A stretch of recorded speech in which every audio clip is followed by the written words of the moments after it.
بسم اللہ الرحمن الرحیم۔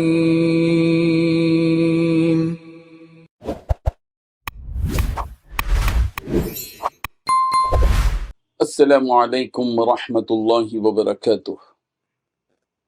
الحمد للہ وکفی وسلام علی عبادہ الذین اصطفی، اما بعد۔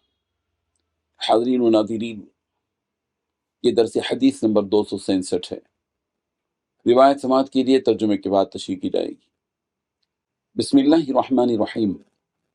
عن انس عن النبی صلی اللہ علیہ وسلم قال کل نبی سأل سؤلا او قال لكل نبي دعوة قد دعا بها فاستجيب فجعلت دعوتي شفاعة لأمتي يوم القيامة، رواه البخاری۔ حضرت انس رضی اللہ عنہ سے مروی ہے، رسول محمد صلی اللہ علیہ وسلم نے فرمایا کہ ہر نبی نے کچھ چیزیں مانگی اللہ تعالیٰ سے، یا فرمایا کہ ہر نبی کو ایک دعا دی گئی، جس چیز کی اس نے دعا مانگی پھر اسے قبول کر لیا گیا، لیکن فرماتے ہیں پیغمبر میں نے اپنی دعا قیامت کے دن اپنی امت کی شفاعت کے لیے محفوظ رکھی ہے۔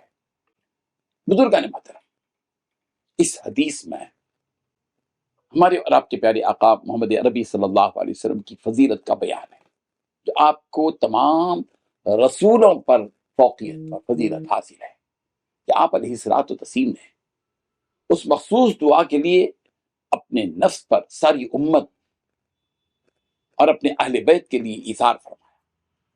امام نووی نے کہا کہ اس میں آپ کی طرف سے امت پر کمال شفقت کا اظہار ہے کہ پیغمبر اپنی امت کے ساتھ کس قدر شفقت کا اظہار کر رہے ہیں، اور اس میں ان پر بھی دلیل ہے کہ اہل سنت میں سے جو شخص توحید پر مرا وہ دوزخ میں ہمیشہ نہیں رہے گا، اگرچہ وہ کبائر پر اصرار کرتا ہوا مر جائے۔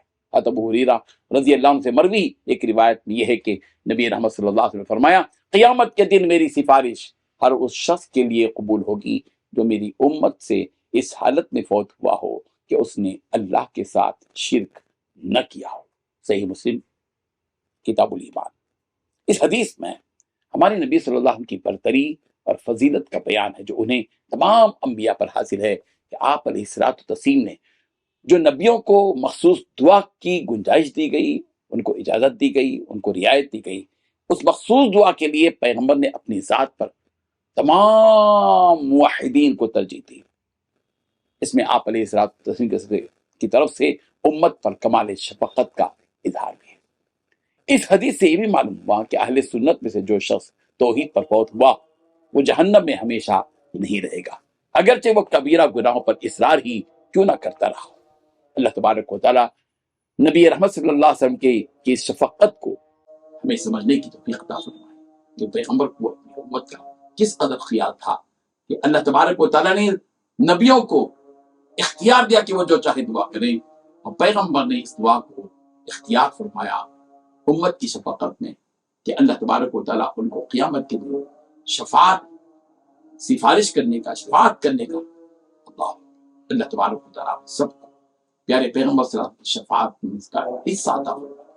آمین وآخر دعوانا الحمدللہ رب العالمین۔